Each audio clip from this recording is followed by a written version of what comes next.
négociation avec les complémentaires par le gouvernement relatives aux conditions tendant à ce que le montant de la contribution ne soit pas répercuté dans les tarifs. Concernant la première disposition, le gel des tarifs, il s'agit là d'un enjeu de droit privé qui définissent les relations assurées complémentaires. Nous étudions la possibilité, les conditions de mise en œuvre de cette disposition en sollicitant l'expertise juridique nécessaire. Concernant la deuxième disposition, la négociation, nous avons lancé avec Amélie de Montchalin. Autoritaire. Le Parlement ne vous suit pas, 49.3. Un texte vous dérange, vous le bloquez.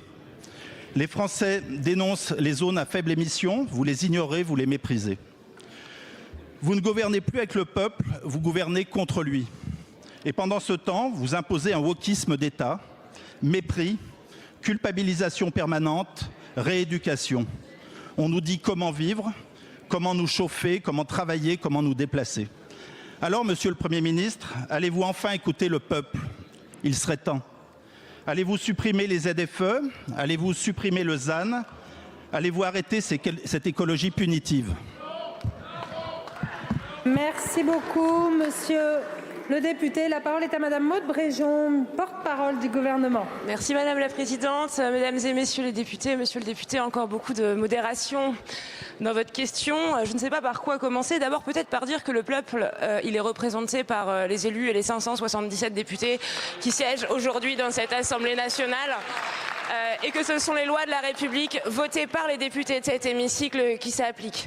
Ils se sont d'ailleurs encore prononcés. J'en profite pour féliciter ma collègue Stéphanie Rist qui a été réélue, vous le voyez, par le peuple dans sa circonscription. Quant à votre vision de l'écologie, monsieur le député, permettez-moi d'être extrêmement sceptique.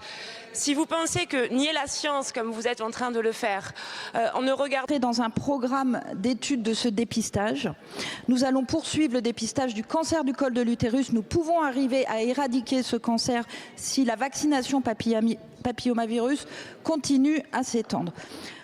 Concernant la recherche que nous devons continuer évidemment poursuivre et renforcer, je dois le dire aussi, que nous sommes leaders européens dans la recherche clinique. Il y a une augmentation de 22% du nombre de malades inclus dans les études et donc ayant accès à des traitements depuis 2021. Je voudrais ici remercier tous les professionnels, les chercheurs et les professionnels qui permettent ces recherches cliniques.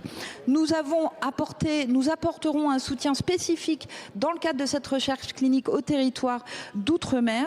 Je dois le dire aussi, 16 molécules innovantes sont mises à disposition des centres de labellisation dans les phases précoces. Là aussi, ça permet 10 essais supplémentaires. Vous le savez, l'engagement du gouvernement est très fort. Plus de dépistage, plus de recherche et moins de cancers.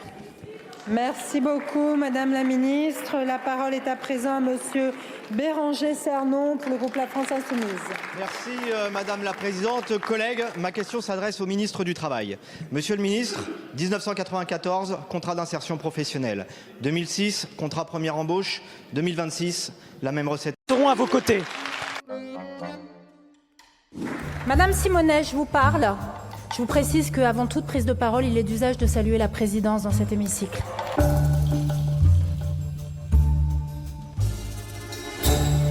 Monsieur le député, vous m'avez adressé une lettre particulièrement puérile. Je me vois contrainte de prononcer un rappel à l'ordre parce que vous avez utilisé à la tribune le mot xénophobe à l'égard d'un parti politique. Et je pèse mes mots, puéril.